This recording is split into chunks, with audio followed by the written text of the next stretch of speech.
Absolutely, and in a culture like consulting, we are always looking for certain challenges. Like that keeps us going. It's not always the compensation thing.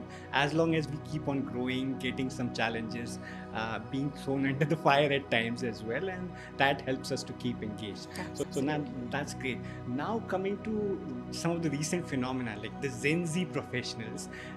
There's been a recent survey that 50% of the Gen Z professionals are looking for manager who can act as a mentor and a coach as well. And this is interesting because now they're looking and having certain feedback and suggestions for their bosses. When I started my consulting career, it was told that you don't have a choice to choose your boss. You have to adopt according to your boss. You have to adopt your style according to your boss. So, Yeah. but now they want to be choosy about like whom they are working under, which organization, what are the values. So that is causing a lot of shift in terms of the leadership style, and a lot of leadership is being preferred as a coaching style of leadership. So what is your take, like why this kind of leadership style of shift happening, and do you see that happening in the consulting world as well?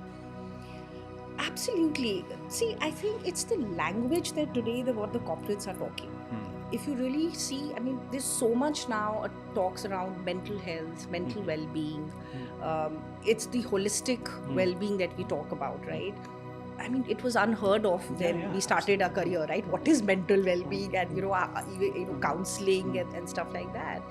We were always very shy of sharing our vulnerabilities Yeah. at work, right?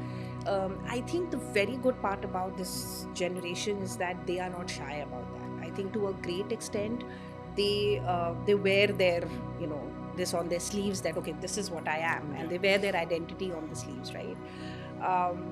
So I think when they say that I'm looking for a mentor in my manager, I think it's more like they are looking for a relationship which is not really bounded by this whole boss superior and Mhm. junior kind of a relationship. It's more a very free flowing relationship where you are going to your boss with absolutely no apprehension in your mind that there will be a judgment of what I'm saying. I think that's, if I have to really double click on that mentoring thing, it's not that every day you are seeking advice from your boss, and every day your boss is also like in a very advisory mode, right? But what they are really looking for is that free flowing agile relationship with their superiors, where they can actually thrive, seek advice, seek, and in some ways also do some reverse mentoring, like go back and also share some ideas which they feel that is missing in the leader, or in some way they have not perhaps caught up with the latest technology or whatever it is.